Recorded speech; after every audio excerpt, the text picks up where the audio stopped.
आप देख रहे हैं BA न्यूज, खबर हमारी फैसला आपका। इस वक्त की बड़ी खबर। बरेली भारत रत्न बोधिसत्व बाबा साहब डॉक्टर भीमराव अंबेडकर की 133वीं जयंती बड़ी ही धूमधाम से मनाई गई।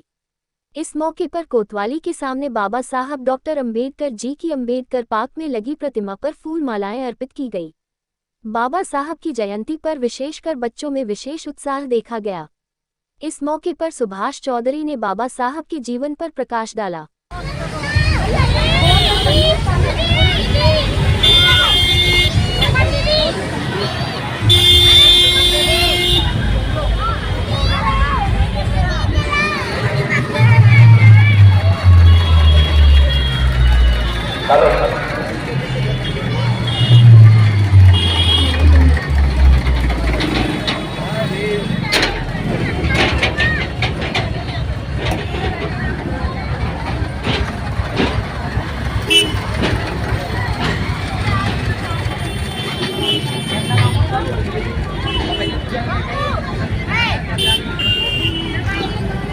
बाबा साहब के जीवन में मेरा बहुत बड़ा दुख है।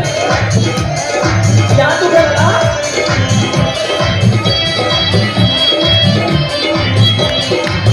बच्चे पर छोड़ गए, लहर तोड़ गए,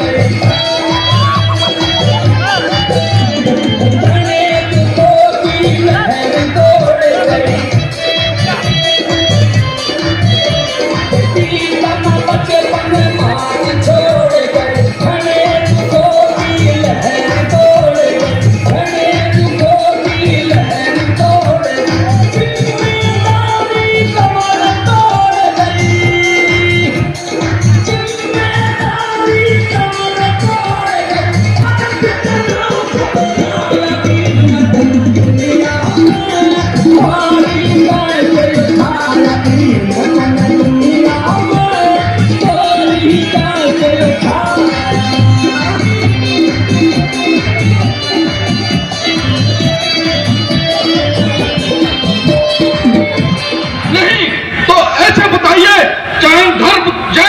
पूछिए क्या उन्होंने अपना धर्म गुरु बनाया?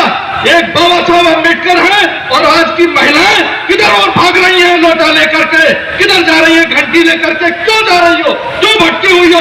संविधान को पढ़ो, शिक्षा ग्रहण करो और प्रधानमंत्री और डीएम और राष्ट्रपति के ये पद तुम्हारे लिए है, इनको लो, इन पे अधिकार करो। और क्यों अंधविश्वास और पाखंड में खोई हुई हो हमारी बहनों, हमारी माताओं? अगर तुम जाग गई तो तुम्हारे छोटे छोटे आने वाली पीढ़ी, आने वाला जो हमारा भारत का जो कर्णधार है, यही भारत को संभालेंगे।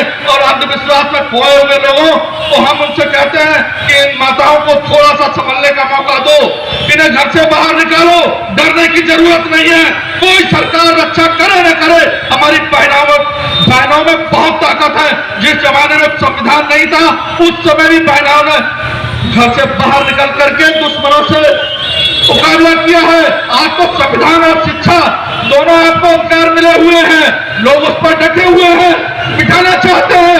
मगर हमारी बहनें और माताएं अगर अपने बेटे को शिक्षा की ओर थोड़ा सा भी इशारा कर दे, और मैं आज इसलिए ये जो आपको प्रतीक के रूप में हथियार रूपी एक किताब, एक पेंसिल देने का काम कर रहा हूँ, ये बहुत छोटा सा संकेत है।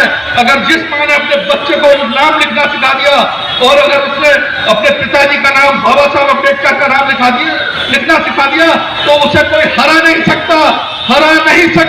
तो संविधान को पढ़ेगा और आगे बढ़ेगा, देश को आगे ले जाएगा।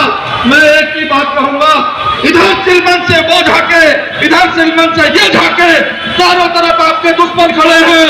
मनुवादी व्यवस्था हर तरीके से हावी हो गई है।